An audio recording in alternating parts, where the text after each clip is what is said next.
Hello, everyone. My name is Kuro John Ngobo. I'm Nigerian, but a global citizen.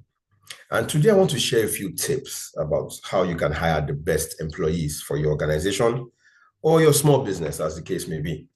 Statistics have shown that employers of labor and even HR, human resources people who need to hire people, have complained bitterly about finding the best staff. In fact, 42% of CEOs and HR people have said hiring the best staff is one of the biggest challenges they have. In fact, people hiring, managing them is the biggest challenge they have. So, how do you go about finding the best people for your organization? Of course, at Purple, we can help you do that. But I want to share a few tips with you because you probably can make it better and easier if you follow these simple steps. Step one, before you go out to hire anybody, first define the role. Define the role clearly. What do you want to hire the person to do? Or what job do you want the person to perform when they join you? One of the mismatches we have found has led to a disaster with hiring the most is people not having clearly defined roles. So the person resumes on the job and is doing something you don't expect them to do. Before they come, define the role. You can write a formal job description, a JD, or you can make it informal by just stating what they should do. And I'll give you a simple example. If you want a domestic staff, say a maid, usually you know why you wanted a maid in the first place. Yourself and your partner are now busy. There are two kids to take care of. There's a lot of cleaning and housework or house chores to do. So you need somebody to do these things, A, B, C, D, E. Once you can identify these things, you have the job role or the job description already drawn up. Some people will say they don't want the maid to cook. Some say they don't want the maid to help the kids with their homework.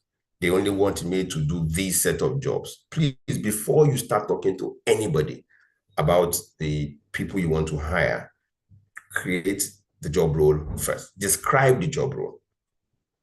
Step two is to then begin to identify the persona, the kind of person you want to fit that job role. Now, this would include things like their qualifications, experience, maybe even age limits.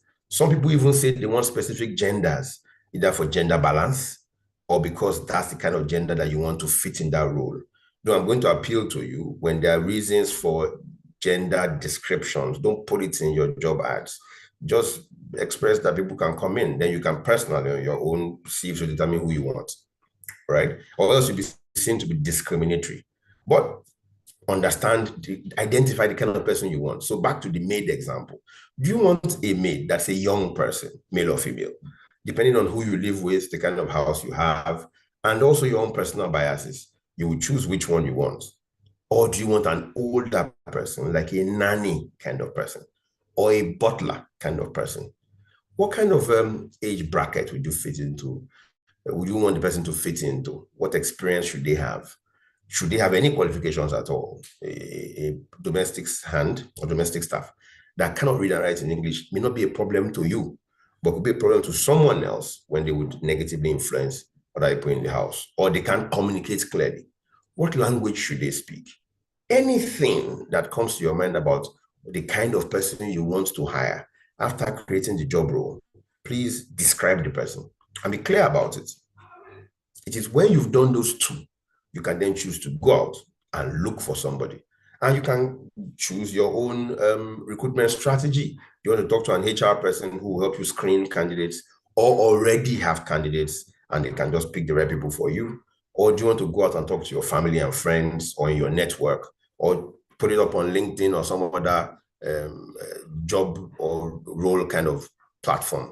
You must first of all do those two things. Define the job role first and then define the persona that you want to hire.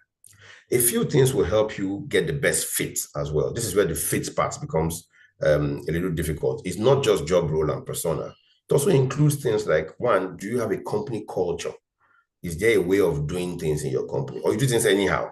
Because if you do things anyhow, the person will join and do things anyhow. Then you complain that it's not a good fit. Do you have a system of work in your organization?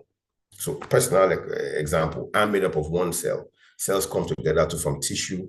Tissue come together to form organs like your heart, your liver, your lungs. And then those things do not come together to form you. They work together to form you.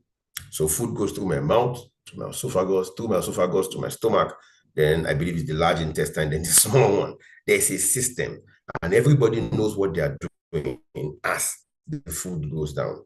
Your company should have a system like that in place. If you get that done, then you can move on to other things. Make sure that when they're coming in, there are some things you document their recruitment, you document their exit when they are going, and things like that. This will help you find the best fit for your organization. There are other things to consider that I've also mentioned here, like how do you create key performance indices or those job roles themselves? How do you appraise them? Do you have a company culture? And do you have a system that works, that you're familiar with?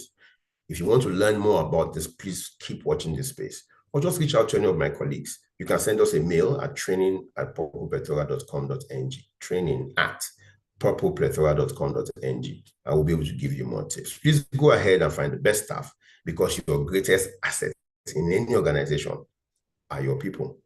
Have a good day. And when I'm done speaking, I say, Igbiri Fao. It means my story has finished. Bye.